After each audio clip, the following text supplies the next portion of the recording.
Hello and welcome to a special Thursday edition of MGoRadio. How you doing, Ace? Thursday. I'm doing all right. Thursday is Thor's Day, isn't it? I guess so. Yeah. Friday is Freya's Day.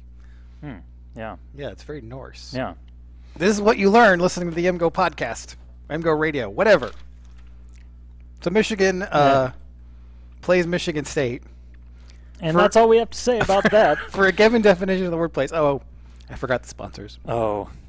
That gives us like... We're off to a very professional start. It gets us like 30 seconds. We're going to have to talk about this game. That's true. That's great. So let's do it. Sponsors Woo! of this lovely blog are Underground Printing, The Bow Store, The Residence Inn, Ann Arbor Downtown, Homesure Lending, Peak Wealth Management, the Alumni Association of the University of Michigan, Ann Arbor Elder Law, Lantana Hummus, Human Element, Ecotelligent Homes, and Michigan Law Grad. I was wondering how long that was going to go on. That was more than 30 seconds, I think. Well, you clearly expressed your discontent with my joke.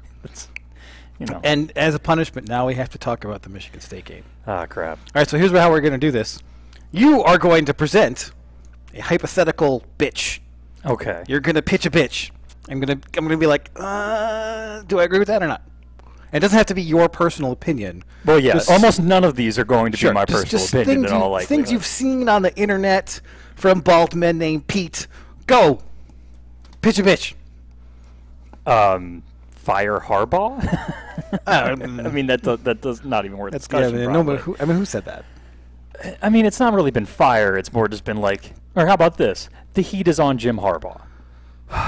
The heat is not on. Oh, yo, How about 1-4 against your rivals is unacceptable? I mean, that's just so. Like, okay, he is 1-4 because of a punt, and because of some business that is very painful to this day, but was also, I mean, they lose at a playoff team in overtime by a literal inch after dominating most of that game and being beset by some unfortunate turnovers that were maximally punished. Yeah. So, yeah, they got badly outplayed in the first Ohio State game, but they've outplayed Michigan State every time they've played them except for this one. And even that was kind of like, you 5 turnovers, you lose by 4 points. And they outplayed Ohio State, so like they have a winning record in like my heart and nobody else's. In that vein, Yeah. Mark D'Antonio owns Jim Harbaugh. Oh, come on, man. Okay, that was the. I mean, that's like a Michigan State thing. You'd be surprised. You shouldn't be surprised. You also have Twitter mentions. Well, like he lost the opener against Harbaugh. Yeah. And then got rescued by fate, and then he got his ass kicked in year 2, and then made it look pretty. Shine up that turd. And then he goes in, and there's a monsoon and backup quarterback, and like, okay, Michigan is not an elite team this year, and it took you 5 turnovers to none for Michigan to win that game. Yeah. So, nah. Can we get some more specific, like... All right, it's time to put in Brandon Peters. Wow, that's a good one. Yeah. So, John O'Korn in this game was bad. And we talked about it a little bit on the Monday podcast, and I went over the film, and it didn't really change my opinion. If anything, I was even a little bit more pessimistic after seeing it, because you know, those 2 fades on the Michigan's first drive, he has open guys. Yeah. And I don't know what he's looking at Eddie McDoom on a fade for. And then the one before that where he tries to hit McCune, the thing that really grated about that play is it felt like Michigan, their entire play scheme was set up to like have Gentry be the first read. Yeah, and that he was springing open coming across the and field. he's 6'7". Yeah. So yeah, he's the guy who should be punting it to, no matter, even if he's covered. Right. Yeah. And I looked like he decided what he was going to do before the snap, and then he did that, and it didn't matter like what the deal was. Yeah. So that was more in line with what we saw against Indiana. It's more in line with what we saw again when he was at Houston. So now Purdue seems like an outlier. And, I mean, he's a 5th-year senior. So is he going to improve a lot? Probably not. This is probably who he is. And he was much better than he was against Indiana. Yeah. It wasn't hopeless that Michigan would score until they ripped off some he wasn't runs. like running backwards 15 yards. Right, yeah. I mean, he's obviously improved a lot, but he's not going to get a ton better. And then, like, okay, is this a Citrus Bowl team? Is it an Outback Bowl team? It really doesn't seem like a Rose Bowl team right now. No, it doesn't. It's a Rose Bowl defense. It is. So how much are you sacrificing if you turn to Brandon Peters, and how much worse is Brandon Peters going to be? I don't know. No, the question is, do you worry about a Devin Gardner situation with Peters putting him behind this offensive line? Okay, this offensive line is not anywhere near as bad as that. Oh, I know that offensive line was worse. This offensive line is still giving up a lot of pressure, and you worry about with young quarterbacks throwing them into a situation where they're under a lot of heat, they're getting sped up, and they never get a chance to feel comfortable, and sometimes that carries over and can almost harm development. They have this like PTSD kind of thing. Where it's like you've become permanently sped up in the pocket. And Peters, going behind this offensive line, would get a lot of pressure in his face. Yeah, I mean, well, mostly from the right tackle spot. Well, that's what I'm saying. That's going to be in his face. Oh, that's right. Yeah. I mean, he's right-handed after all. I mean, I think you start O'Korn against Indiana and see how he does. I mean, he did have a good game against Purdue. And then, you know, if Michigan's offense is scuffling at halftime, and maybe you look at it. Maybe like, all right, we're going to put him in and see what happens. So it's still at like O'Korn for now, but another slip up, and it's probably time for Peters. Yeah, I mean, I don't want to like to say like the season's over, toss it away. Like, okay, maybe Michigan State was the outlier, and Purdue is what O'Korn is. I don't think that's the case, but he deserves like at least another shot to just show that might be true. Yeah. Building on the hot takes, how much did you think? I guess this isn't a hot take. How much did you think the rain played in with O'Korn? Because when I went back through my notes after we did the weekend podcast, I had the rain as being much more of a factor in terms of when it came in and how it correlated to his interceptions. Well, you were in the press box, and I was out there like a man. Yeah, well, like a man. Well, being in the press box, you do get to see all of the weather. Or a woman. You get who's to see also it. a man. We are also a man surrounded by televisions. A man woman. I'm just ignoring you and continuing to talk. That's how I'm going to handle this. A woman. Anyway, because I don't want. I'm like there were plenty of ladies out there. Yeah. Braving the elements. Unlike you.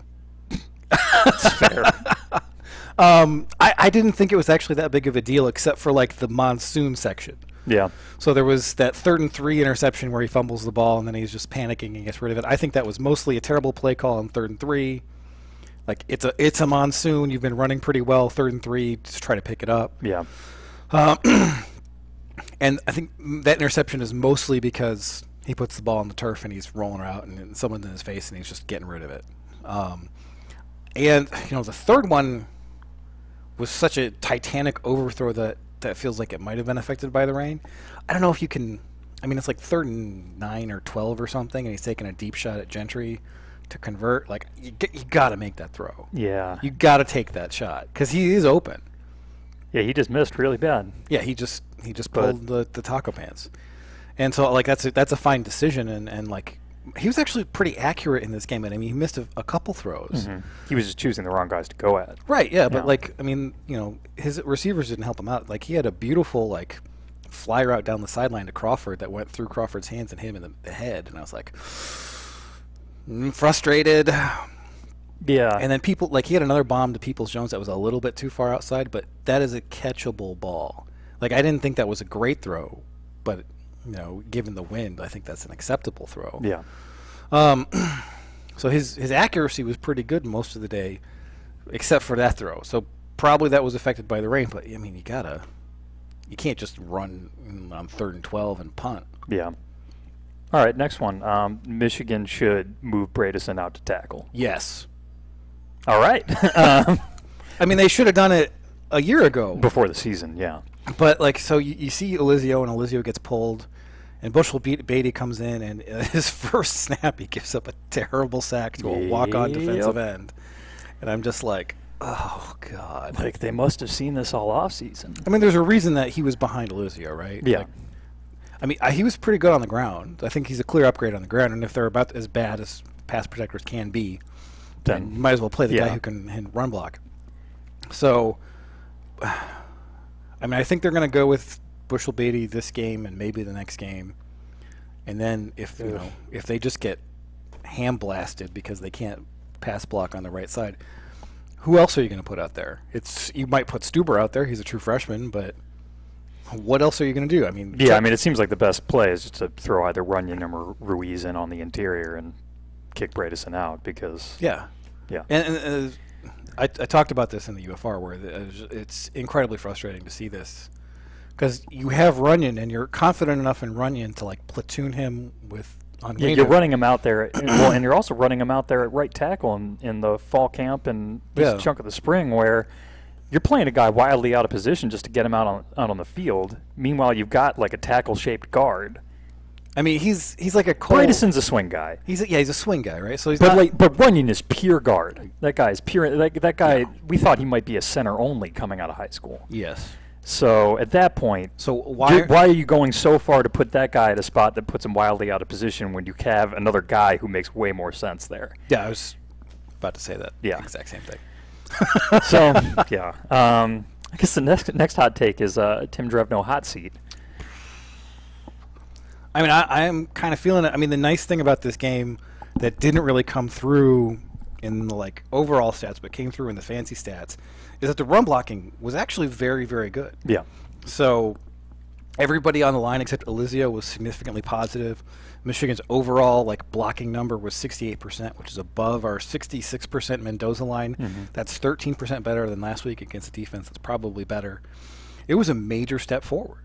And part of that was that Michigan went away from being like a very, very heavy inside zone team to more of the Harbaugh offense. Well, I mean, they split it about down the middle, so it was a little bit more zony than they had been previously. But they had some traps. They ran a lot of power. They got a couple of effective crack sweeps. And it felt more like the diverse and unpredictable Harbaugh offense we saw the first 2 years. Yeah. So I like that. I think that if they can maintain that level of run blocking, Michigan's offense will look better. And in the UFR, I pointed out that this was a situation where the like offensive line stats, which I've always thought were kind of janky, were perfect. Yeah. Because Michigan was above average in line yards. They were above average in opportunity rate, which is like the number of 5-yard runs you get. And they were horrendous at getting yards past 5. Yes. So part of that was situation. Part of that was the rain. Part of that was the fact that Michigan couldn't pass block long enough to get the safeties to respect Michigan's pass game. So they were in full Narduzzi mode and coming down and making tackles like 6-7 yards from the box. Part of that was running backs not making plays. Make plays! Make plays. I need to change my gimmicky top 5 maybe. It's not really a call. No. Not really a call. No, it's not. That gets its own special categorization. But I mean, I think it was a step forward for the offensive line, and I think that's a good thing for Tim Drevno. I am, still. We talked about the personnel stuff that I'm a little bit peeved about. Indeed. So. And you're not alone there. Yeah. I guess. I don't know if I've seen necessarily this hot take, but do you think Michigan has like a true Michigan starting quality running back? Or is it too hard to tell sometimes? Yeah, given the stuff that's going on in front of them, like they miss a lot of cuts. I still like them, but I'm obviously a little bit down on Evans relative to where I was preseason when he was supposed to be like this visionary, and that's not happening. No. And Higdon played well the last 2 weeks. He's missed some big cuts early in the season. Like almost literally every game before that, he's missed a touchdown. Yeah, and he hasn't been explosive, but he averaged 5.4 yards a carry here, and I think he did everything about right. I mean, there was a couple like little niggling things that I didn't have had a problem with, but I mean, there's no Mike Hartz on this team. No, I mean the most physically gifted guy is the guy who keeps fumbling the ball. Yeah, but they're better than like the Derek Green. Yeah, this isn't a Michael Shaw, Carlos Brown outfit. I mean, I give him like a C plus. Yeah, I guess. Although they lose a lot of fumbles. Yeah, that's lower than we expected it to be coming into this season. That's for sure. Yeah. I don't know if I have any more hot takes. Well, we've pretty much addressed most things. I guess should they bench Kakoa Crawford? For who? That's kind of my question too. I mean, Nate Shanley didn't play in this game, and I have to assume that's because of injury. Because he looked good. I would play Shanley instead of Crawford. I mean, he's. I mean, you got to rotate him in and keep him involved. But like, if I'm targeting someone, I want it to be Shanley probably, or Perry. I don't understand why Perry doesn't get half the targets. That's the other thing. It feels like all the balls should go to Perry and the tight end. It drives me. That's the other thing that drives me crazy about the like fade in the end zone to McDoom is like Perry. Yeah. Throw it to Perry. The guy who catches the ball. Yeah. But I don't even want to talk about that part. Yeah. I mean, they really. I didn't know that losing Black was going to be as crushing as it appears to have been, but it looks pretty crushing here. Indeed. And they haven't played Martin. They haven't played Collins, so you got to figure that those guys are on track for red shirts, which I don't think that at this point. I don't think it means anything about their long-term potential because freshman wide receivers suck TM, but it's not looking great. It's looking decidedly ungreat. It doesn't seem like there are many issues that they're going to be able to fix over the second half of the season. I mean, there are things that they can get better at, but like quarterback is probably going to be a sore spot. Yeah. Right tackle is absolutely going to be a sore spot unless they switch things around so that then maybe one of the other positions on the offensive line is a sore spot. Yeah. And receiver is going to be a sore spot. Yeah. I mean, the step forward in the run blocking, I think, was important. Yes. Like they did some things where they saw blitzes, they picked up blitzes, and they created holes based on what the opposition was doing. That was excellent. And they got an improvement out of a slight change in approach too. Yeah, and then I thought Bushel Beatty was an upgrade on on Elizio on the ground, not so much in the pass game. And Onwenu had a legitimately good day. He was Pro Football Focus All Big Ten this week. I agreed with that take. I thought Kugler was at about the same level. And the two guys on the left I thought had good games as well. So adding Tyrone Wheatley really mashing on some guys. And like Wheatley still has like a very subtle like black cast on his hand. So he's very much a run tip right now, but get him healthy, and then I mean if Bushel Beatty can really move people, then you can line up those three guys together and you can run power at that all day. Yeah, absolutely. So I'm hopeful that this will be at least a moderate turning point for the run game. I don't think it's going to be out of this world, but you might be able to hang your hat on it a little bit more than you would otherwise. I think that about covers it. Yeah, can we talk about the defense? Please. We can talk about the defense. Why don't you say something while I put this cough drop in my mouth? I mean, they're still just absolutely dominant. This game was a game that if your defense plays like that, you win it probably 97% of the time. Yeah, 14 drives, 1 point per drive. And what's encouraging about this defense also is that we keep seeing new encouraging things every week, and this week it was Lavert Hill's coverage. And he was great. I mean, him dropping out of that zone to make that pass breakup was one of the more impressive plays any Michigan defenders made in the secondary this year. And then he had two more impressive pass breakups, didn't let anything get behind him. I mean, he looks like a real player. They have 94 passing yards, and 16 of those are on a screen. Yeah. And then 40 or something are on like the double clutch ball where Watson's in great coverage and basically gets a pass breakup. The Roy Roundtree. Yeah, it's a 7 on the Roundtree scale. Yeah. And other than that, they had the one like Michigan State drop, which turned out to be flagrant offensive pass interference. Like there were two unbelievable instances where like Michigan State receivers are just literally blocking, like they're grabbing onto guys. One of them didn't get called because Lewerke didn't throw the ball. I mean, what do you expect from a John O'Neill crew? I don't think the officiating had any impact on the outcome of this game, but that dude is terrible at his job. Yeah, there was a little bit of frustration there. I mean, Michigan got away with some holds though. Yeah, absolutely. Noticed a few. There were a couple of guys like surging up the middle who just suddenly stopped moving. Yeah, it's like, how does that happen? Yeah, well, how's that happen? Oh. So Rubin's racing, I guess. Yeah. But I mean, it was interesting to see Michigan's deployment. They did actually go with a fair amount of like just a plain old 3-4. Yeah. They played a lot of Brian Monet, and Monet didn't have an awesome game. But he kind of unleashed Mo Hurst a little bit. He did. So Mo Hurst got to go back to the 3-tech, and he was a beast. He had the highest grade in the country of any player last week from Pro Football Focus. Yeah, he got blown out on like their successful power play. And the rest of the game, he was just a complete maniac. He was practically taking handoffs. Yeah, so I mean, it's nice that Michigan has that in their back pocket. Yeah. Like, if you want to go man ball on this, okay, well, our Sam is Furbush, and we're bringing in a 330-pound guy. Yeah, because I think the worry a little bit is that we just haven't seen enough of Monet to know what he brings necessarily, and this was at least another data point going, okay, you can throw him out there for half the snaps, and you unlock Mo Hurst beast mode. Yeah, and he had a couple of Monet plays. holds up. I mean, that guy is tough to move. So I thought this was a good game for Rashawn Gary. He had a sack that was only like a fractional yard sack, so they didn't give it to him. And I'm just like, come on. That dude he's so close to so many more stats than he has right now. He made a number of impressive plays in space. Bush was relatively quiet. I don't know if that was a game plan thing or just a man ball thing or Michigan State paying a bunch of attention to him. But he was good. He just wasn't. He had more trash to pick through than normal. He wasn't out of his mind. Yeah, which is the one thing. And we've gotten used to that.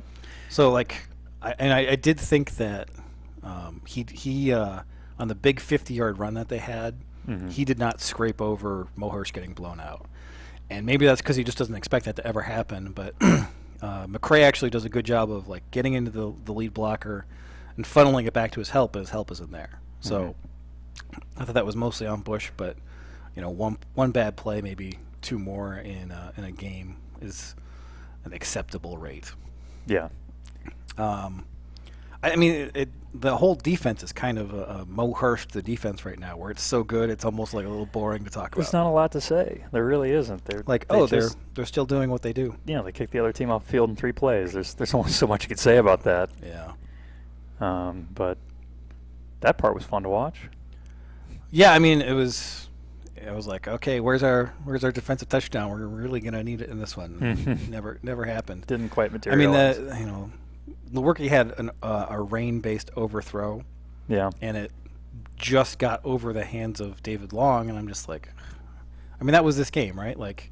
Yeah, I mean, you got the punt muff that bounces right back to the guy too. I mean, Well, they fumbled bounces 4 or 5 times, way. and they didn't lose any of them. Yeah, I mean, a couple of those are fumbled exchanges where you're going to get those back probably 80% of the time anyway. But yeah, well, don't tell Wilton Spate at the Ohio State game.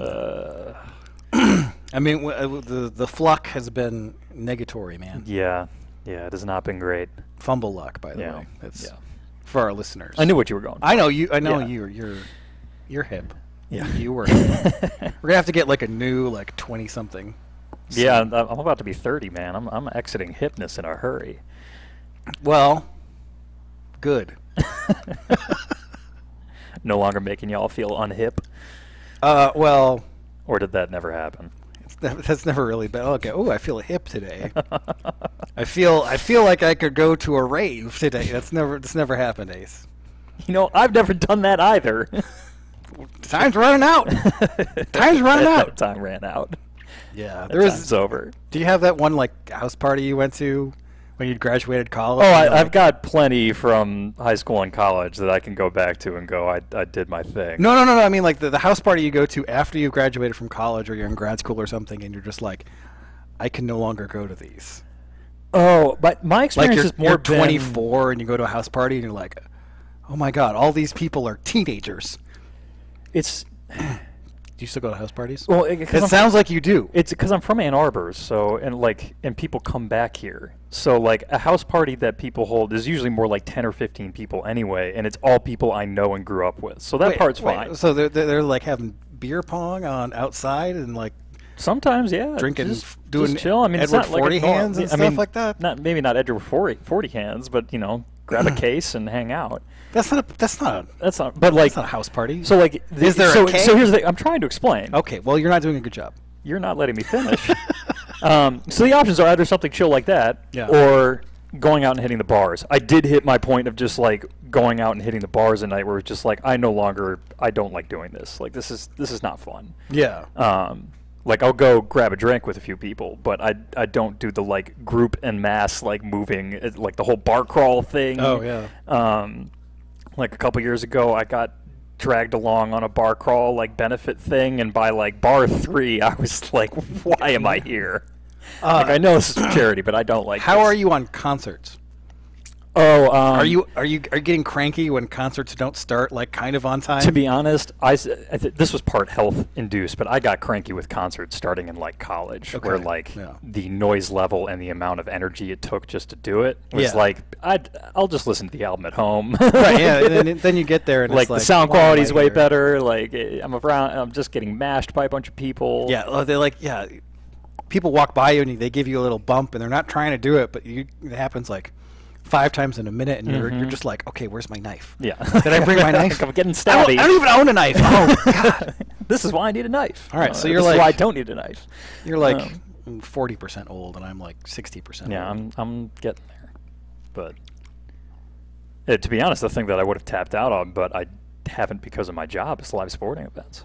What? I mean, there is an enormous. Well, especially going in college, I would go to road games all the time. Yeah. That for me now is that's a hassle, man. That's a whole thing. Really? I mean, it is true that the in-stadium... You've been with me on a couple trips where it was man, this did not feel worth it. Well, yeah, but I mean, a lot of that has to do with the football, but that's part of it. But I'm kind of there, too, not because I like the sports less, but because the in-stadium experience has consistently degraded. Yeah, I mean, you're... the redhead is out there, after a 3 and out, and I'm like, I'm going to strangle you. You're sitting there for a long time. You're not getting the same level of information that you would if you were watching on TV, which for me is a big deal. This is my job. I'm supposed to follow this, and you get better. Box. Yeah, but the TV view is not great from there. at least specifically where Adam and I are. We've talked about this. We have a very dim television where we are. Really? And you don't get the play-by-play, which sometimes really helps you figure out what's going on. Not so much in this game. Yeah, it depends on who's calling the game. I had a totally different take on what Kirk Herbstreit was like. Oh, the linebacker did a really good job. I'm like, oh my god. Do you know what Michigan's right tackle situation is like, sir? No. I mean, like for me, live sports would be great if I could just get teleported into my seat and then teleported back when I'm gone. But the whole like sitting in a car going 2 miles an hour leaving the parking lot. I'm upgrading you to 50% old man. Yeah, no, I'm there. Yeah. Yeah. And I turned 30 in December. It's gonna be over at that like, point. But you'd go to like Yoast.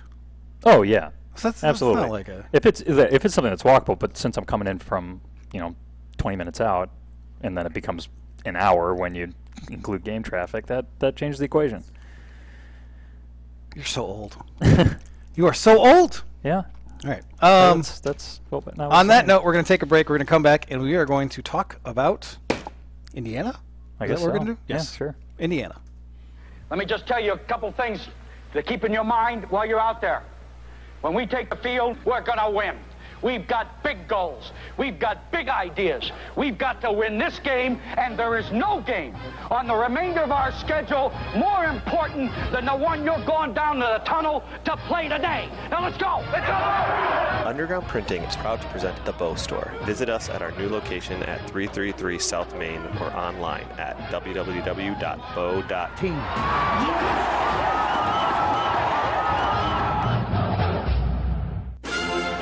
It's painless, it's online. It's group ordering made easy for your next custom printed apparel order. Pogo from Underground Printing takes the aggravation out of custom printing for a group. Whether you're selling shirts for a fundraiser, organizing a large event, or trying to collect sizes and payment for a family reunion, Underground Printing is here to help. Save time and hassle every step of the way with our easy-to-use site. No more guessing what to order, chasing people down to pay, or wasting time trying to sort out who needs what. We'll set it up and you can just sit back and relax. We can even take care of individual shipping. To learn more about Pogo, visit us at any of our convenient locations or at pogo.undergroundshirts.com. If you've got a cold room or you're feeling drafts in your house, you probably want to take care of that before winter. Here's what you've got to do. Call Ecotelligent Homes for a comprehensive home energy audit. They will find the source of your issue, your licensed teams will install the fixes, they will help you qualify for the right local rebates, and even offer 0% financing. Ecotelligent Homes is an award-winning DTE Energy and Consumers Energy trade ally. Call 248-291-7815 or visit their website at ecotelligenthomes.com. Hi, this is Seth from MGoBlog. So we bought our home through a local bank. A family friend was the banker, but the underwriter was it was a nightmare. So we went to refinance. I talked to Matt. It was so different. He shops the loan to different underwriters, so we were a priority for them. And he knows what they needed from us ahead of time, so we didn't have to keep digging through our old paperwork. He's incredibly ethical. He knows the system. He knows where they take advantage. And he keeps a small shop, and he does all the work himself, so he keeps all the costs down. Anyway, that's why I highly recommend Matt. He's licensed in Michigan, Ohio, and Florida. You can give him a call at 734-531-9950. Visit his new office in Ann Arbor on State Street, or go to homesureLending.com/MGoBlog, and he'll take care of you. That's Home Sure Lending, NMLS number 1161358. If you need a place to stay in Ann Arbor and don't want to be stuck out by I-94, there's a new hotel downtown, and the owners, who should be well known to the Michigan community, have asked our help to get the word out. The Martin family, yes, that Martin family, recently opened the Residence Inn Ann Arbor downtown, just a block from Main Street and a short walk to Michigan Stadium. They're competitively priced and offer a free hot breakfast, free Wi-Fi, a fully equipped kitchen in every suite, and an indoor pool. That's the Residence Inn Ann Arbor downtown.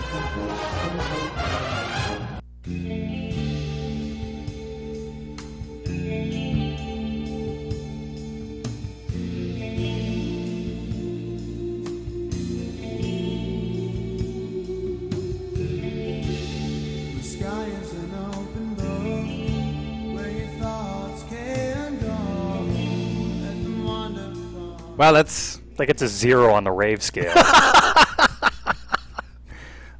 Careful, Ace. You're going to make me make the next 15 minutes of this podcast all coughing. All right. Ace, describe to me the Indiana Hoosiers. Well, what do you want to start with, the offense or the defense? Definitely the offense. Yeah, so their offense is spearheaded by Mike DeBoard. Okay, but also Mike Hart.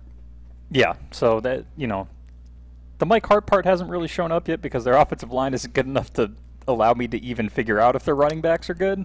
Who's an offensive line coach? I think Greg Fry's one. Mike DeBoard is an offensive line coach. But, yeah, so them losing Greg Fry and having him be replaced with Mike DeBoard is not ideal for them. They have finally replaced Richard Legal, who is just wildly inaccurate, with redshirt freshman Peyton Ramsey, who has been, it's kind of surprising that it took this long in retrospect because Ramsey has been much more accurate and also adds a completely new dimension to their offense because he can actually run. Okay. So I for their offense, I scouted the Penn State game, and Penn State jumps out to a huge lead in this one because they get the opening kickoff return for a touchdown by Saquon Barkley. They get a couple first-half turnovers from Indiana, including a muffed punt that they take back for a touchdown. So they're out to a 21-0 lead really quickly, and then Legal gets pulled when it's 28-7. So given that game script, you'd expect Ramsey to get inserted and just throw some more. And instead, that's when they finally started running the ball. They had been almost exclusively passing with Legal out there, and with Ramsey, they actually had a little bit of success on the ground. Which then, the thing with DeBoard is once he calls a play that works, he just goes right back to it instead of calling like any sort of constraints or anything. So that's a slight exaggeration. It's a slight exaggeration. The waggle's a constraint. But believe it or not, no waggles in this playbook because they're operating entirely out of the shotgun. Yeah. And I mean almost literally entirely. They had 2 snaps from the pistol that weren't in garbage time, and every other snap was from the gun. Right. You had like a 1st and goal from the 3, and they were in the gun. Yes. Yeah. Which actually worked. Spreading them out, sometimes effective. But with Ramsey, they'll start doing some read option. They had one RPO that worked, and they never went back to it because DeBoard. And they run a fair amount of split zone, especially since their tight end is actually pretty decent at blocking. Yep. And They have Simi Cobbs, yeah. A 6'4" NFL level wideout who has been relatively ineffective this year because they just kind of do the chuck it up and pray thing with him a fair amount. So and their quarterbacks haven't been so good at the chucking aspect of it. But so he'll get like at least one 40-yard catch in this game that has been touched by a Michigan quarterback. Most likely. Yeah. He got a touchdown against Penn State on actually a pretty perfect back shoulder throw by Ramsey, and then broke through a tackle to get the extra yardage. But otherwise, he was relatively quiet just because quarterbacks are bad. I had a beautiful collection of Richard Legal inaccurate pass screen caps, which ended up being not relevant because Ramsey's going to play this whole game. Yeah. But well, he's going to play part of the game. Yeah, we'll see. We'll see what happens because their offensive line, they have shifted around a lot, and it wasn't very good to begin with. Last year they were starting a true freshman, Coy Cronk, at left tackle. We've talked about kind of how Bradison looked much better than when compared to guys like Coy Cronk, who was just a disaster out there as a true freshman. Yeah, which is normal. True freshman left tackle is not a good situation to be in. Now he's a true sophomore left tackle. Yeah, which I've definitely noticed marginal improvement, but it's marginal. Indiana is like middling at sack rate on passing downs, and they're like 108th on standard downs. Okay. So they're giving up pressure kind of no matter what. They only gave up 1 sack to Penn State, but it was an easy, guy blew right by the right tackle on a speed rush on 3rd down, and the right tackle barely got a hand on him, and he turned the corner at 9 yards. Okay. And their interior line, their center is bad enough that they have started giving snaps to a true freshman without giving him a start. They have flipped back and forth between 2 relatively ineffective right guards. And their left guard is prone to getting pushed multiple yards into the backfield. So Mo Hurst is going to have himself an afternoon. Okay. And I don't expect them. So if they move the ball, it's going to be through the air and with screens and. Yeah, it's going to be them their best success against Penn State was catching them in a blitz. Purdue stuff. Yeah, it's and if they're not RPSing Michigan, they're going to have a very hard time because their offensive line is going to be overmatched against this defensive front, so it doesn't matter whether they're running or passing for the most part. And also their receivers beyond Cobbs. They lost both their really effective slot guys from last year. They lost Nick Westbrook again. Then Donovan Hale. I like him. He's banged up and is on the wrong side of questionable. Okay. So they'll go with a redshirt freshman that got 7 of his 9 catches this year last week against Charleston Southern, who Indiana played for some reason. It was a rescheduled game. Yeah, from the Hurricane. That's they had to right. cancel the FIU game. And then their slot receiver is averaging less than 4 yards a target. And less than 7 yards of reception. So he's kind of, I mean, they'll throw some dink and dunk stuff to him, and he just does nothing with it. Right, and when they moved the ball against Ohio State, it was all like Cobbs, and then they bracketed him, and it was over. Yeah, so Michigan should be paying a good deal of attention to Simi Cobbs, and as long as they do that, then they should come out pretty well. Okay, sounds a lot like the last 2 games. Yes. And then we get over to Indiana's defense, and it's good. What? Yeah. Like legitimately good? I think so. This worried me. No. I mean, they did a pretty darn good job against Barkley. Okay, but so did Northwestern. That's true. I watched them take on Virginia because, sadly, I wanted to see them play an offense of Michigan's caliber. Ace. And Penn State Ace, don't say that. Wildly out of... I mean, it was already in the post, so it's out there. Don't say it, Ace. And I have a danger man at each level of the defense for them. I was impressed with their nose tackle, Nate Hoff. Really holds up to doubles well. Will occasionally split one. Was just really strong on the interior. You know what they call him? The Hoff. I knew you were going to say that and did not want to just You should have seen the look of pain on Ace's face. A very visual podcast moment. So, tell me more about the Hoff. If I can recover more. I want to know about the Hoff. I mean, the Hoff just, he's like a space eater plus. Like, okay. I mean, or like, maybe not necessarily, like he's 310. Yeah. He holds up against double teams. He'll actually make some plays in the backfield every once in a while. He's a very good nose tackle. They don't really have many other playmakers on the defensive line, but they're relatively stout up front. They got decent size. They have a guy named McCray. They do. Is he related? I don't think so. Okay. And then at the linebacker level, they have done a pretty nice job of replacing Marcus Oliver, who is playing nearly at the level of T-Gray Scales, who's their best defensive player.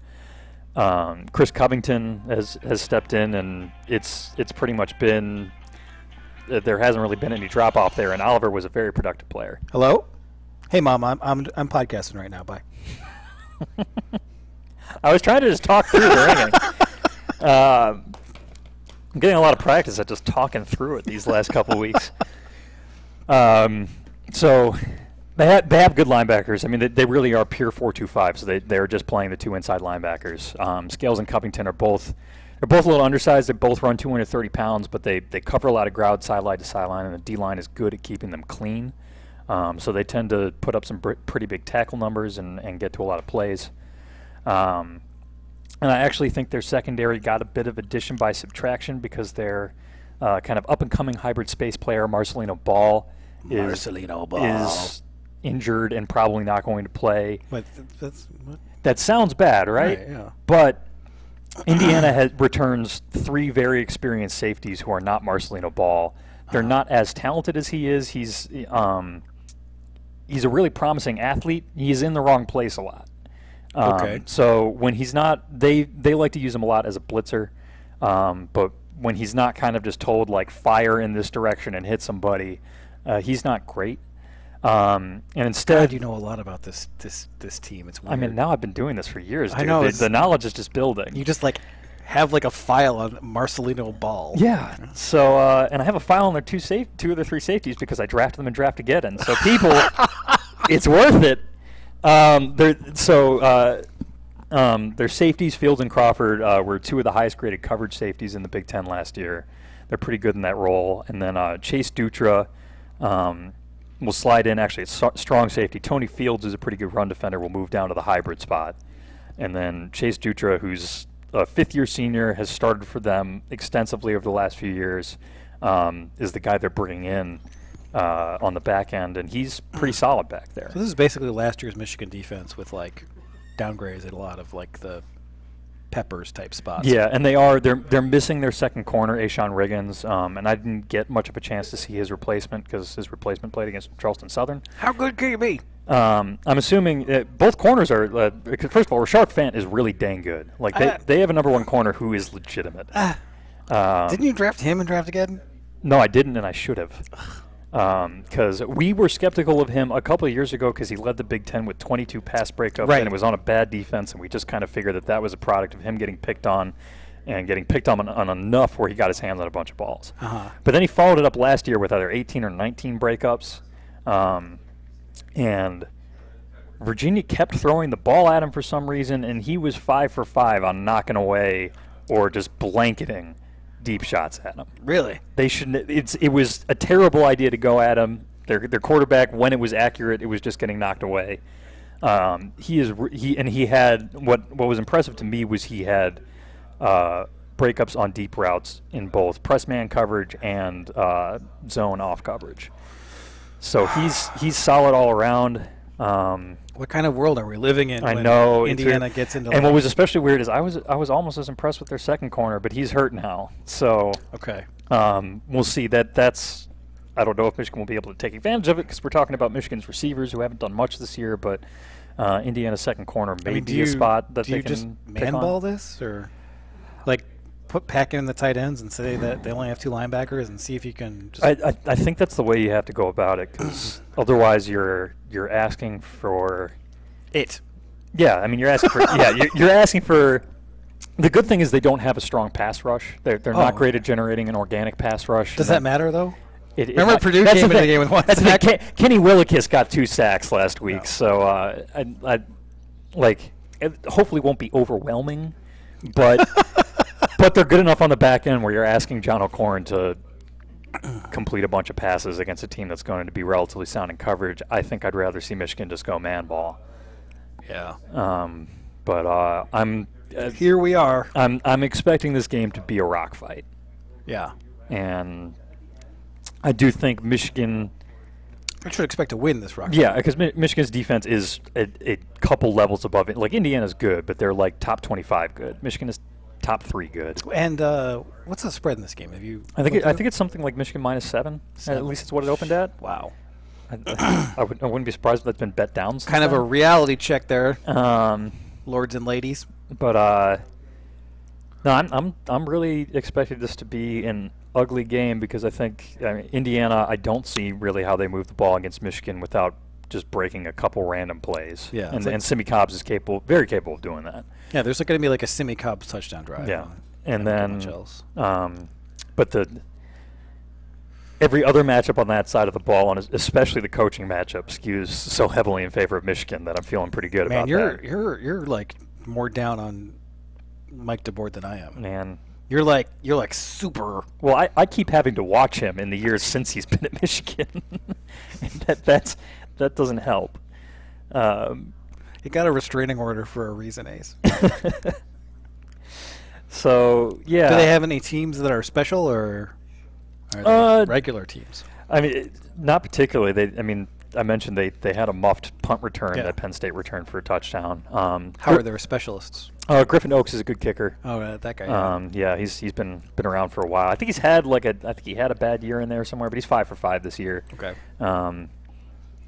I didn't get a great read on their punter, but I didn't notice anything jump off the page stats wise. So, yeah, there's special teams. They gave up a kickoff return for a touchdown, but it was to Saquon Barkley. Yeah, so that's totally irrelevant to this game.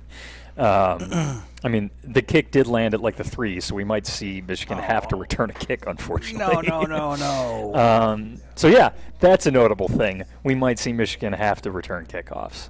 So we might see Michigan start some drives at the 15. All right, so Michigan favored by 7 seems about right. Hopefully they can get healthy. Yeah, and don't expect this to be pretty. Did you need to tell that to anybody? We've seen the football. It also applies to the Indiana side. Don't expect the Harvey Weinstein trial to be pretty, says Ace. Thanks. I'm glad I'm quoted on that. All right, let's get to a break, and we'll come back with a Gimme Top 5 of our top calls ever. I grew up in a small town of Hazlitt, Michigan, and I witnessed a lot of great people making a lot of poor financial decisions. And I thought to myself, I don't want to be in that position. I don't want to have my retirement at risk.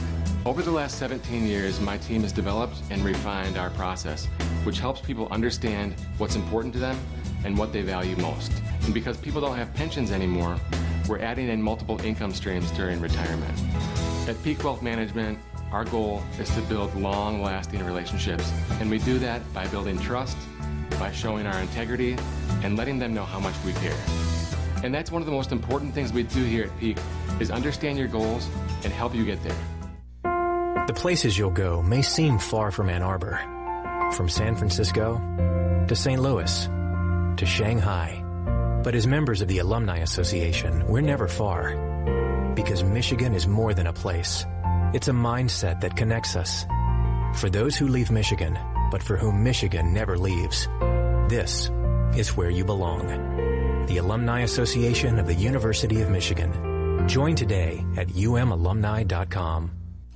If you need a place to stay in Ann Arbor and don't want to be stuck out by I-94, there's a new hotel downtown, and the owners, who should be well known to the Michigan community, have asked our help to get the word out. The Martin family, yes, that Martin family, recently opened the Residence Inn Ann Arbor downtown, just a block from Main Street and a short walk to Michigan Stadium. They're competitively priced and offer a free hot breakfast, free Wi-Fi, fully equipped kitchen in every suite, and an indoor pool. That's the Residence Inn Ann Arbor downtown. In southeastern Michigan, the yearly cost for a nursing home averages $90,000. It doesn't have to, though. Reed McCarthy founded Ann Arbor Elder Law after handling a tricky situation for his own family. Years of experience later, his boutique firm works with clients across southeast Michigan, dealing with Medicaid planning, long-term care, and tax, disability, and family law, not to mention family dynamics. If you have a family member who may need that level of care, or if you're ready to start your own estate plan, Reed can give you a plan for the future. Visit AnnArborElderLaw.com or call 734-945-9693. That's 734-945-9693. Want the perfect game day outfit? Underground Printing has unique, great-fitting apparel and officially licensed apparel from legendary Michigan names like Woodson, Howard, Schembeckler, Ufer, and more. UGP also specializes in custom printed apparel and promotional items for groups, events, and businesses. Whether you need one shirt as a gift or 1,000 shirts for a charity walk, Underground can customize almost anything for groups large or small. To learn more, visit Underground Printing at one of our 3 convenient locations around Ann Arbor or online at undergroundshirts.com.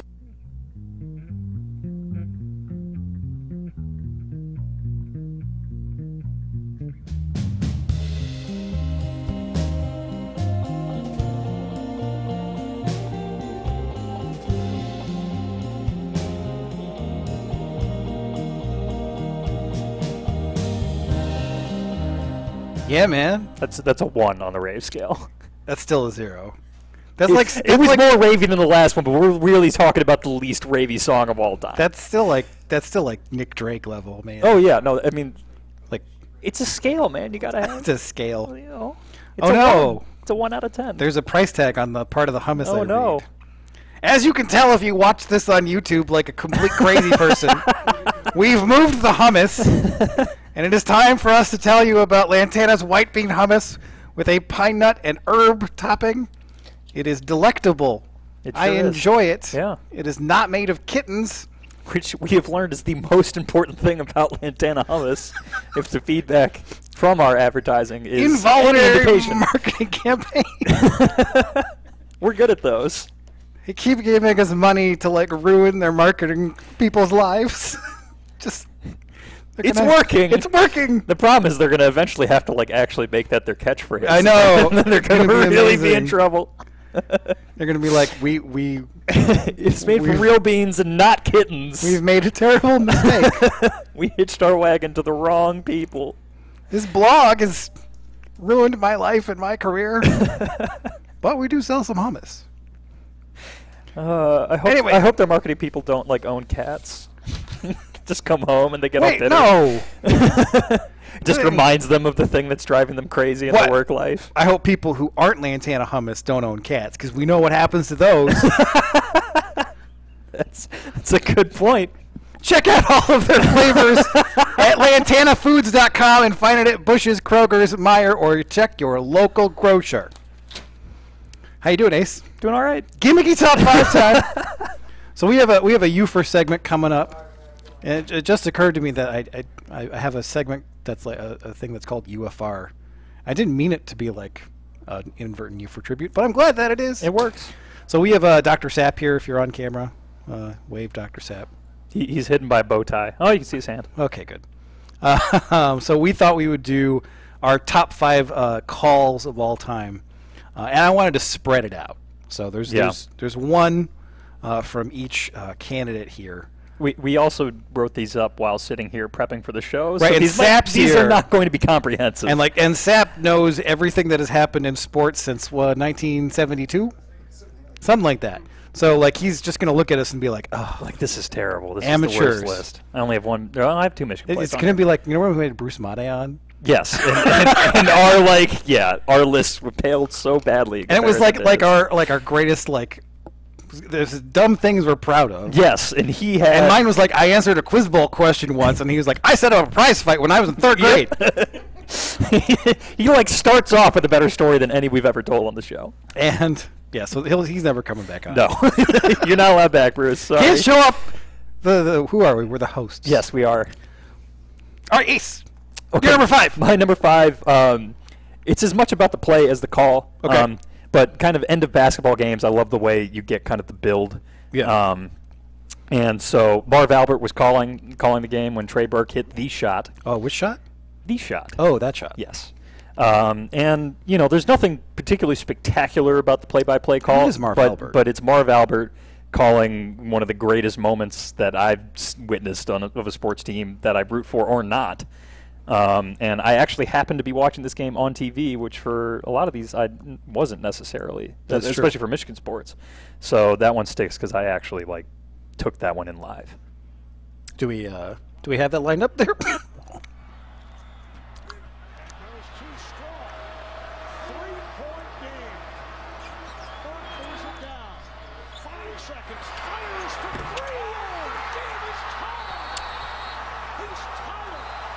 So that's it. I mean, it's just the build and just the pandemonium and the fact that Marv Albert knows how to kind of ride that pandemonium. Well, he's been there before. Marv Albert he had some personal issues. Sure. And he's so good at his job that people were like, that's fine. That's fine. Yeah.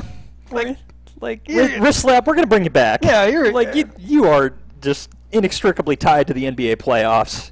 He did the Jordan switching hands call, which a spectacular move, and I could have put that on here too. Yeah, he didn't do anything wrong. He just did something that often crushes careers. Yes. But because he's Marv Albert, it worked out. Not so much. He's fine. We're also wishy-washy on genocide. My number 5. Are we ready for this, guys? More or less. Iceland versus England in the most recent Euros. And this is not in English, but it is the most over-the-top homer call in the history of anything.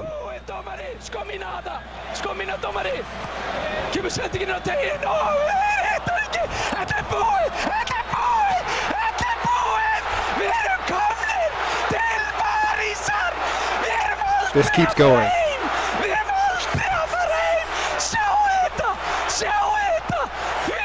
Does his voice ever come back down? No.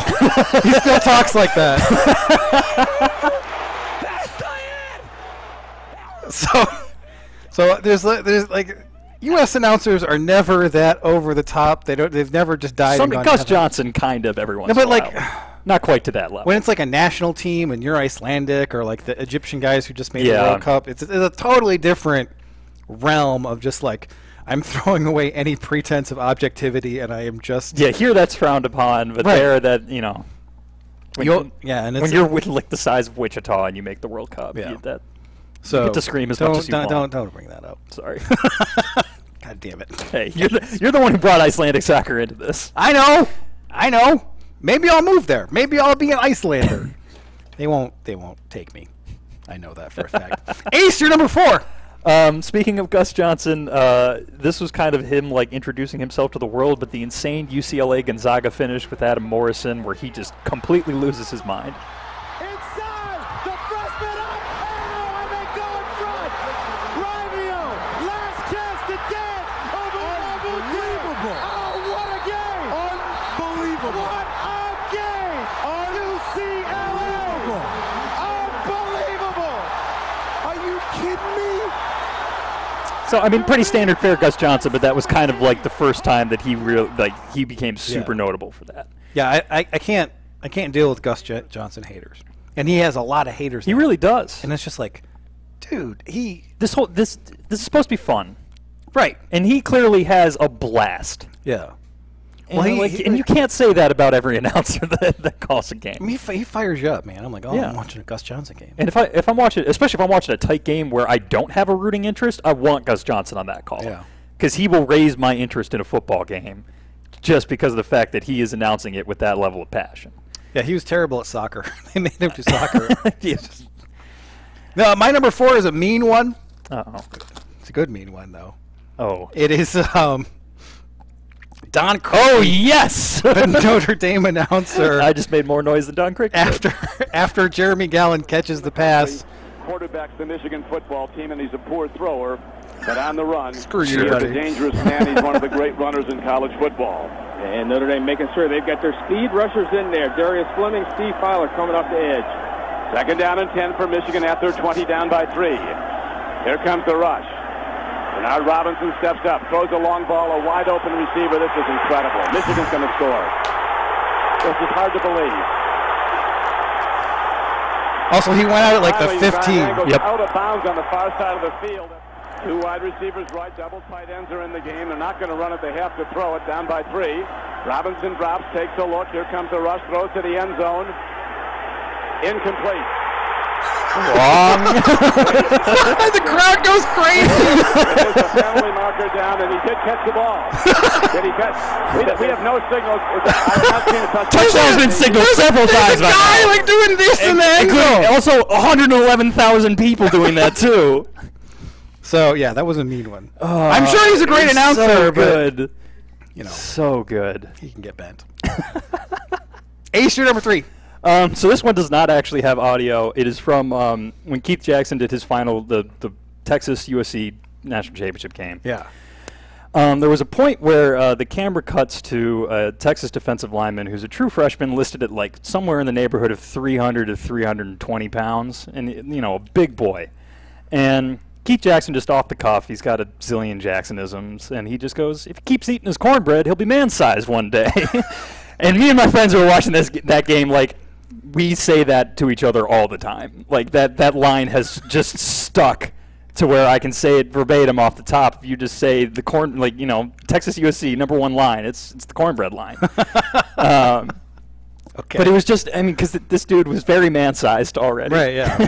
And just, the way Keith Jackson put it, he's the best to ever do it. So I have something sort of like that. So it's the Super Bowl where Tom Brady is like, this is his first game, and they drive for like the winning Vinatieri field goal, and at some point during this game, they come back from commercial and something weird has happened, and Pat Summerall says, "Welcome to Shock Dome 36." I was watching this with my friend Rafi, and it's the same thing where it's like, "Hey, what's up? Welcome to Shock Dome 36, Rafi." Shock Dome. That's especially great coming from like Mr. Deadpan Pat Summerall, right? too. Yeah. Well, he said it in his like very dulcet tones. Yeah, he said it like Pat Summerall says it. Yeah. Welcome to Shock Dome 36. I'm like, that's not how you say that. Shock Dome. That's great. What are you gonna do? My number 3. These are all really tied for number 1, honestly, on my list. And this is it's tough to choose between those. My favorite soccer call of all time, probably my favorite soccer moment of all time. It is, of course, the Go Go USA call after the Algeria game. Claims it. Distribution, brilliant. Landon Donovan, there are things on here for the USA. Can they do it here? Cross, and Dempsey's denied again, and Donovan has scored! Oh, can you believe this? Go, go, USA! Sadly through. Oh, it's incredible.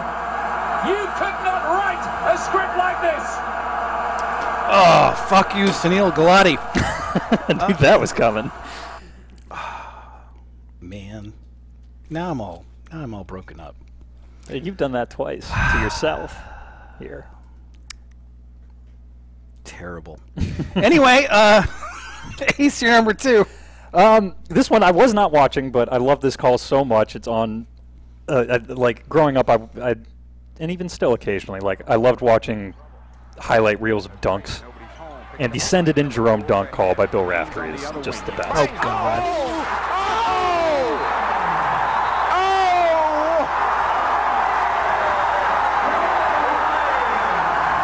Yeah! Send it in, Jerome! So the context for that is that Pittsburgh's Jerome Lane just shatters a backboard with a dunk. And pandemonium ensues, and Bill Raftery utters a timeless line. And he's just, I love Raftery. He is great. The breaking of a backboard in a basketball game is like the best worst thing. Yeah, because you're in for a delay. Right, it's going to be like a half hour. Hours, possibly. Like, it's kind of ruined the game. But everybody's like, wow! And yet, one of my biggest sports regrets is I did not go to the Robert Traylor broken backboard game, and one of my closest friends did, and he still lords that over me every once in a while. Because you don't get to see that too often. My number 2 is from the man himself. I actually have started listening to some of the old U for CDs. We're going to play you something from one of them in the next segment. But this is just my favorite U for call of all time. Call it what you will. Wide to the right is Bo Rather. It's Taylor deep and Seifert close. Larry Sippa under center in a balanced line. Sippa rolls out to the right, pitches off to Taylor, and Taylor's to the 20, down to the 15, down to 10, 5, 4, 3, 2, 1. Touchdown, Billy Taylor! Touchdown, Billy Taylor! Billy Taylor scored a touchdown from 21 yards out. The crowd goes berserk. Michigan leads 9-7. Old man Euchre's been broadcasting for 27 years. I have never seen anything like this. 32 years ago in 19... So I hear tell of some elderly gentlemen who were students when this happened or listening on the radio. And as you get older and you have a wife, you have sex less often. And they would tell each other when they had... That was how I expected that to go. No, they tell... when they needed to communicate to each other that they had gotten lucky, they would just say, "Touchdown, Billy Taylor!" Okay. That's pretty amazing. So now everybody can do this. Everybody of any age who gets lucky, just tell your friends, "Touchdown, Billy Taylor!" Wow. Okay. Pretty good, That's huh? pretty damn good. All right, Ace, you're number 1. Mine is also from the man himself, but it is the Wangler to Carter call. Fair enough. Under center is Wangler at the 45. He goes back. He's looking for a receiver. He throws downfield to Carter. Carter hands up.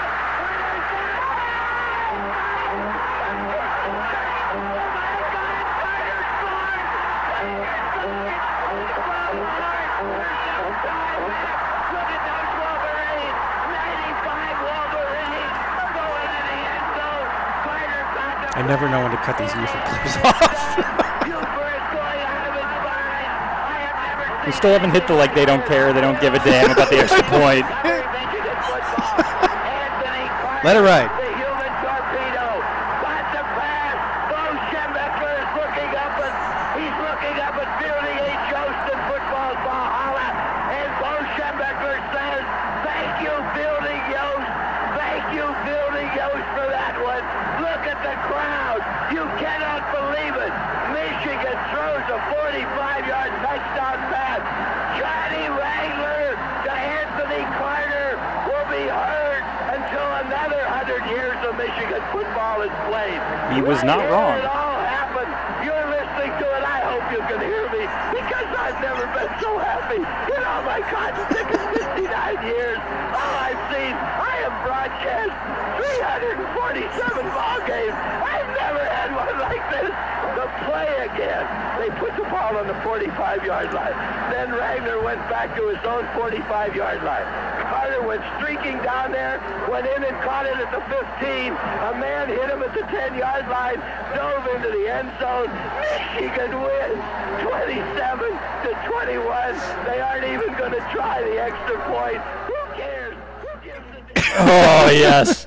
How do you do that off the cuff? The whole football Valhalla fielding Yost thing. He's talking while honking the horn initially. Like, he's unbelievable. I mean, that's probably just an involuntary reflex. I'm sure with him, but unbelievable. All right, my number one, I mean no offense to Bob Ufer, but Keith Jackson is the GOAT of announcing, and I've memorized this. In a field position game, a good punter like Bartholomew is priceless.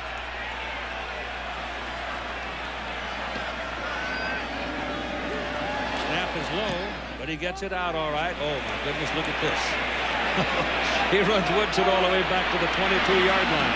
Woodson's got one block and another block. One more. He's got it.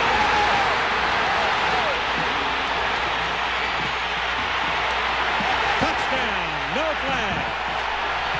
No flags! That was the pertinent information. Keith, a man who knows exactly what I'm thinking of. Are there any flags? Please, God, no flags. So yeah, that's our top 5. How do we do, Sap? That was very good. All right, Sap gives us a seal of approval. Awesome. I wasn't expecting it, but I'm glad we got it. Thank you to our own personal douche, Morris. I mean, no offense, but Parks and Recreation. Man, that came out wrong.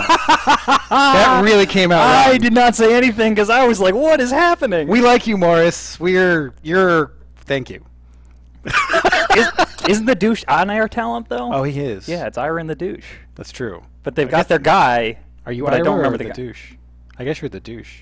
Because Ira and the douche. Yeah. Ha. Anyway, this is a very productive conversation. We are going to come back and talk Bob Ufer with Steve Zapperdanis. The places you'll go may seem far from Ann Arbor. From San Francisco to St. Louis to Shanghai. But as members of the Alumni Association, we're never far. Because Michigan is more than a place. It's a mindset that connects us. For those who leave Michigan, but for whom Michigan never leaves, this is where you belong. The Alumni Association of the University of Michigan. Join today at umalumni.com. Let me just tell you a couple things to keep in your mind while you're out there. When we take the field, we're going to win. We've got big goals. We've got big ideas. We've got to win this game, and there is no game on the remainder of our schedule more important than the one you're going down to the tunnel to play today. Now let's go. Let's go. Underground Printing is proud to present the Bow Store. Visit us at our new location at 333 South Main or online at www.bow.team.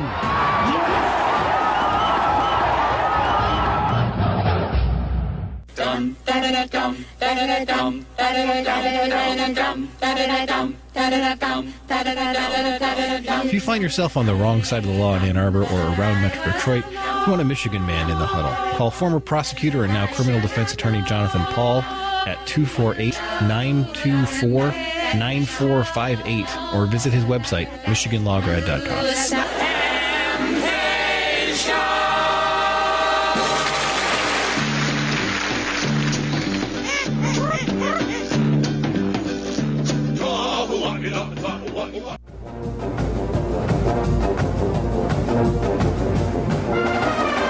We have a lot in common.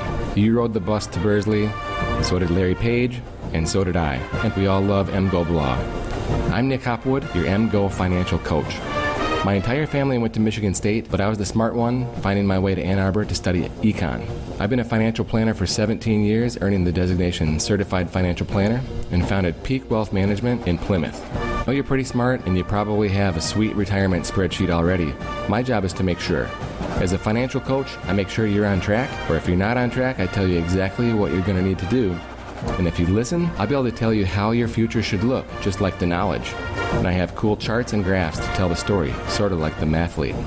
To learn more or schedule time to chat, check out peakwm.com/mgoblog.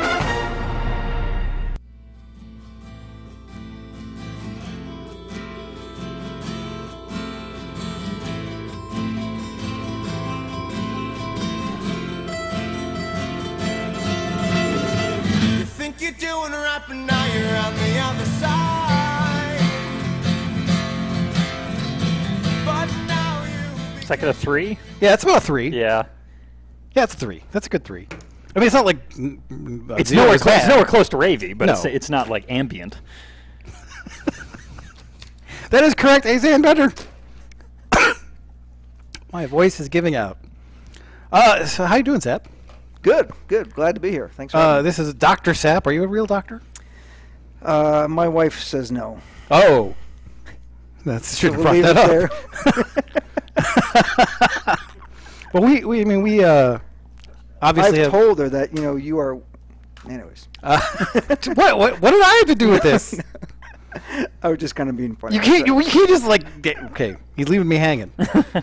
He left me hanging. That's fine. That's fine. We're going to move on. Sap is one of the great treasures in the Michigan fandom. He and his friend John Crick have been putting together Michigan squads on video games since in television days. Oh gosh, way before. Remember the old GameStar?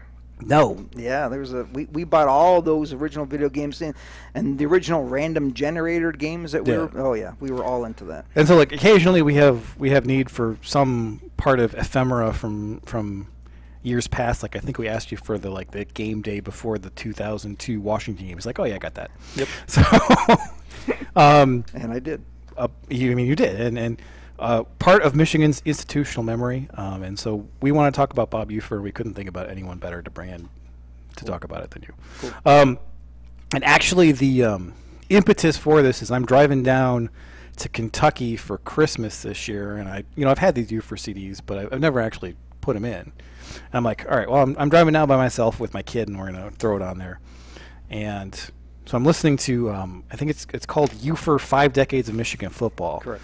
And about halfway through this CD is the most amazing bow thing I've ever heard in my life. Yeah, track 5. So, sure enough. So we just wanted to play that and let people experience this.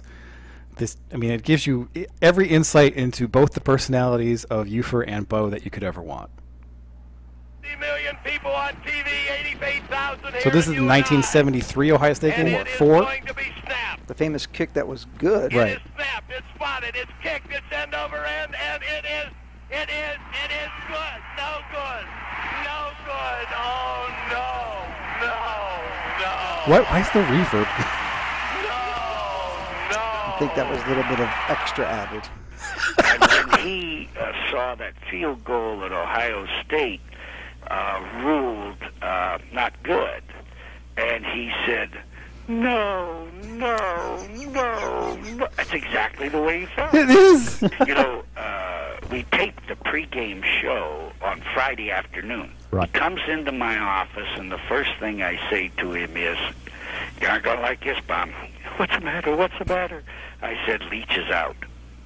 Hurt his ankle. He's not going to play against Notre Dame. Oh, no. By the way, you do a great imitation of him. Yeah, I used to really kid him about that. I'd come up with all the bad things that happened to us during the week and how we can't win this game. Yeah. So then we get started on the game, and he starts out, well, here we are, ladies and gentlemen, in the bowels of Michigan Stadium. It's moments before the opening kickoff before the Notre Dame game, and I'm here with Bo Schebeckler, the head football coach. Bo, and then he'd go on with the interview. I almost die laughing because it's Friday. We're not in any bowels of the stadium. So I'm listening to this on the car ride down there, and just the no happens, and it happens a couple times. I actually go back and listen to this track again because I'm just dying laughing. And for 2 months after that, whenever my child was upset, he did that. It was unbelievable. It was just as good as Bo's. And no, you can't have that. You got to wait. And he's like, no. And I couldn't tell if he was just being a child or if it was just this is how we do this thing. And it just occurred to me that Michigan doesn't.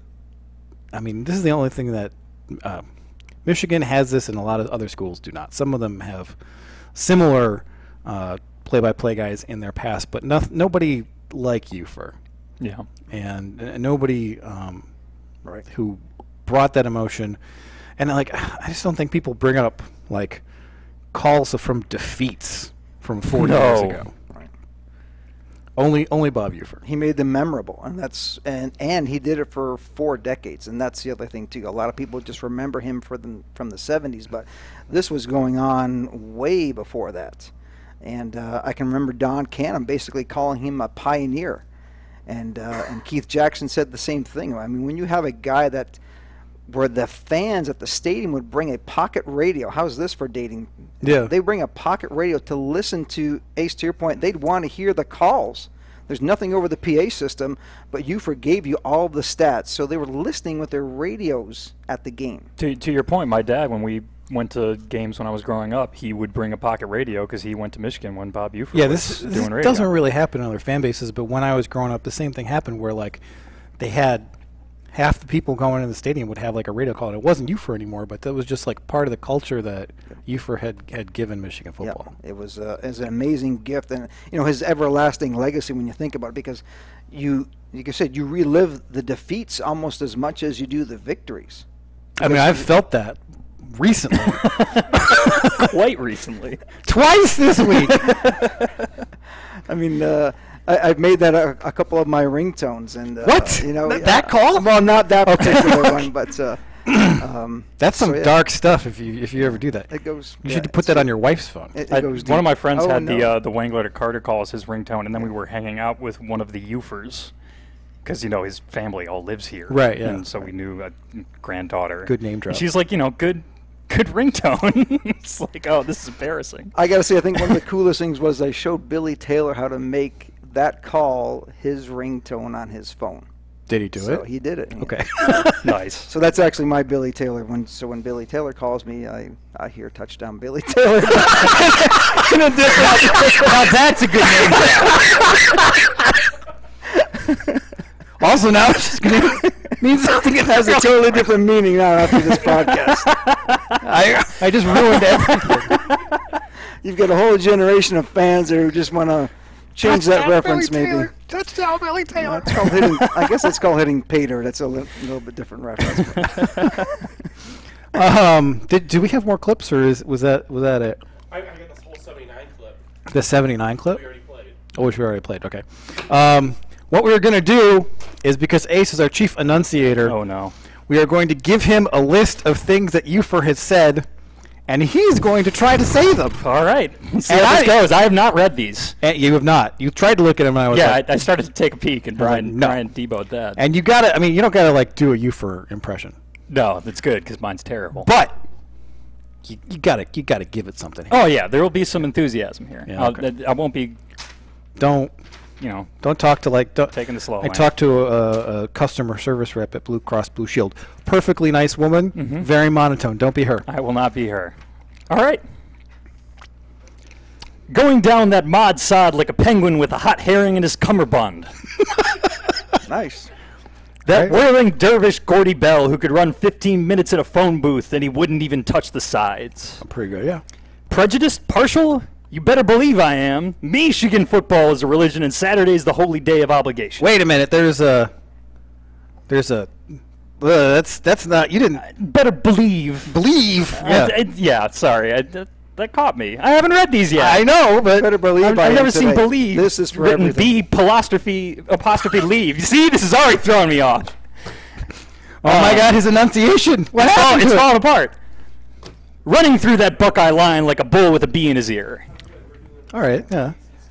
We're down in the snake pit at Ohio State, and our maize and blue daubers are high right now because we're getting ready to do battle with Dr. Strangehaze and his scarlet and gray legions. That's pretty good. Yeah.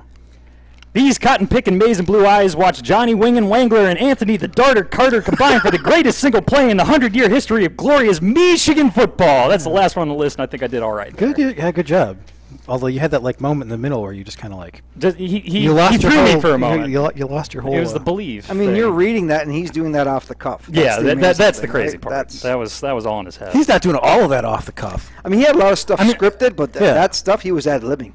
Like the Doctor Strange chase, he's definitely scripted. Well, sure, yeah. But I mean, 74,000 truck drivers, maybe off the cuff. Yeah. We heard the end of the Wangler Carter call. Yeah, that has yeah. to be at least mostly off the cuff. No, that was elaborate. Yeah. So no, that was good stuff.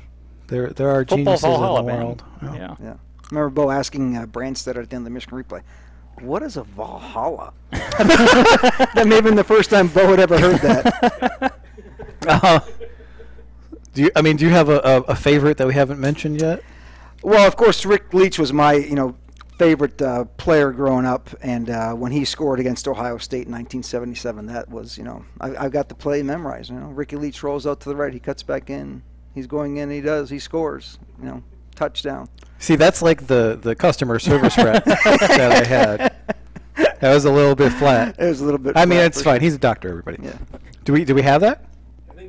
Yeah. We have that? I don't know if we've had that one. Go for it. Oh wait, what are we pointing at? Because we're not hearing it. Hello, phone. We can't hear anybody.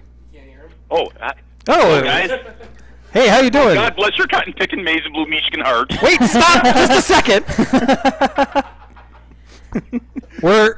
We'd like to introduce Dennis in the OC, who is the current purveyor of the world's best impersonation. Now you can go. Oh, do we lose him? Oh God. Oh, this is great radio here, fellas. Come on now, and we have the view of the high class clothing in the background there. Come on, this is great stuff here. I'll tell you what. Oh, my maize and blue Daubers are up. We're coming back from the under with that emotional drive, just like the U.S. of A. in World War II, just like those Wolverines are going to do. Oh, I can hardly wait. Oh, Ace is going down there to Bloomington himself because he's going to have that creative game plan. Oh, it's going to be maize and blue spots before our eyes as those Wolverines are going to be hungry to get a victory, and it's going to be a great big Michigan Saturday afternoon. What do you say, Brian? I say thank you.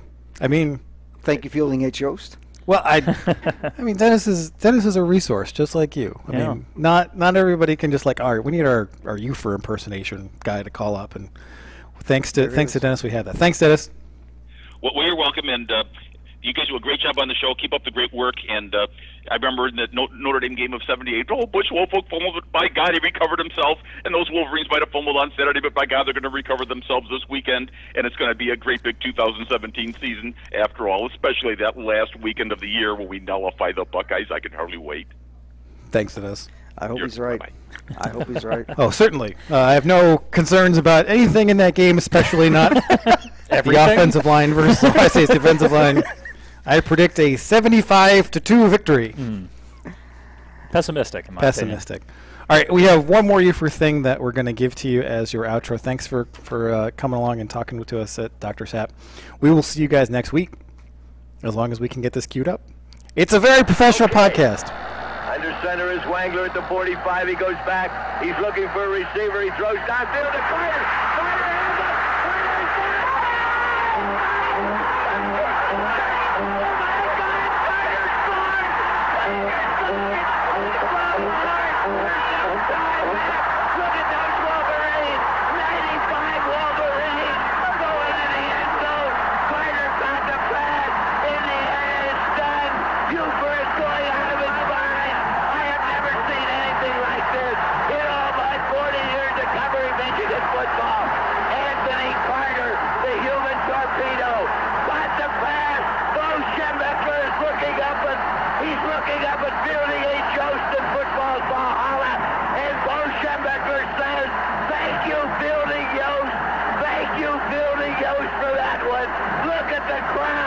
You cannot believe it.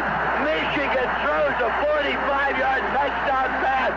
Johnny Wrangler to Anthony Carter will be heard until another 100 years of Michigan football is played.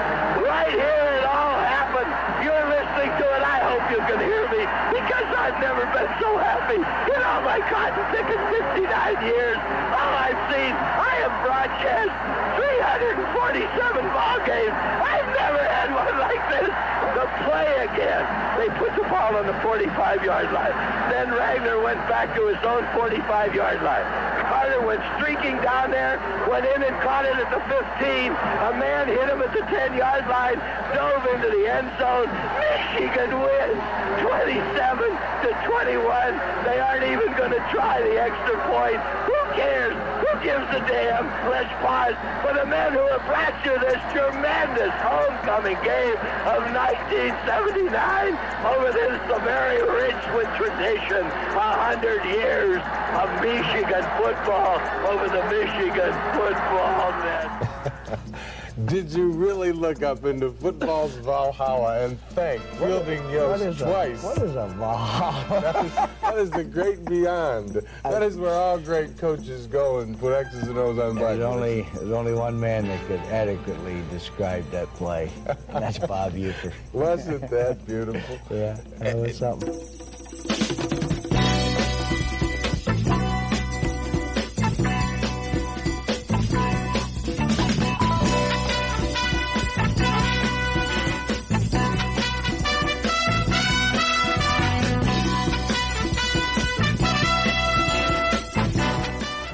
MGoRadio 3.5 was recorded in front of a live retail audience at the Bow Store. We'd like to thank our sponsors, Underground Printing, the Bow Store, the residents in Ann Arbor Downtown, Home Cheer Lending, Peak Wealth Management, the Alumni Association of the University of Michigan, Ann Arbor Elder Law, Lantana Hummus, Human Element, Eco-Telligent Homes, and Michigan Law Grad.